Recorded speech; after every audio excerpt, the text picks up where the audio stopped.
Yo, boom, Singapura Dub Club, big things tonight, canvas night, Singapura Dub Club, the place to be. Big things tonight, about to go in on them. Rap, stay tuned, big things, General Levy, out of here, cut.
Alright, hey, what's up? It's the TRUF. Sitting right here with the one, the only, the legend in effect, right here.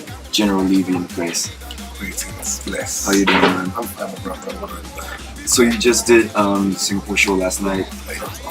First time in Singapore, right? Yeah. How was it? Warm reception. Yeah. It was warm. It was like home. It was like people.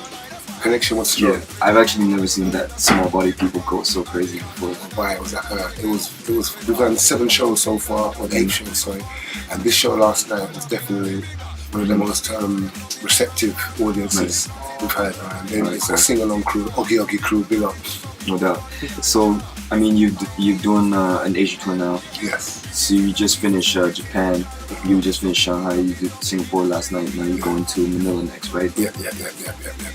All right. Yeah. Singapore tonight. No, Singapore was last night, by mistake. And then tonight we got Manila in the Philippines. B-side. Yeah, the B-side club in the Philippines should be good. Alright, cool. So like, it's a lot of the reggae stuff is still pretty new here. It's still growing. It's infancy. Yeah. So just kind of let us know like a bit of your origins and what you've done.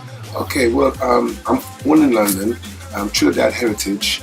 My stepfather was Jamaican, so he kind of grew me up under that kind of vibe there. So I kind of had both.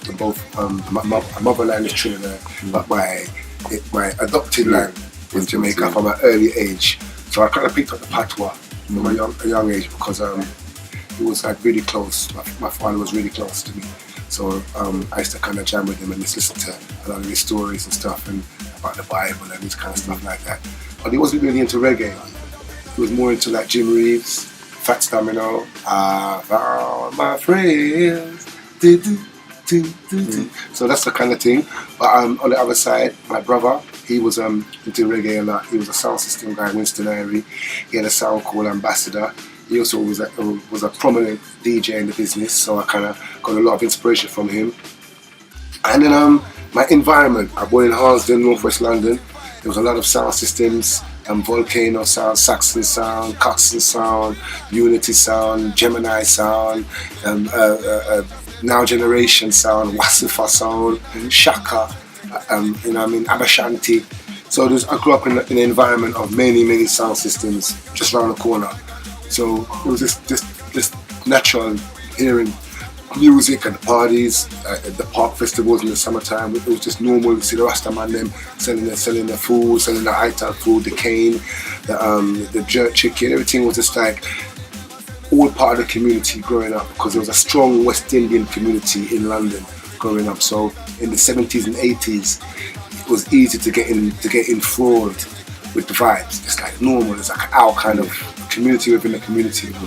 So that was northwest London. Growing up in northwest London, a lot of Ital food, a lot of Irish mass, a lot of reggae music, a lot of Marley. Alright, so I mean, you're talking about your origins, like a lot of the communities and scenes around Asia here are still kind of growing, progressing. Yeah. So what should they do in order to build a popular community?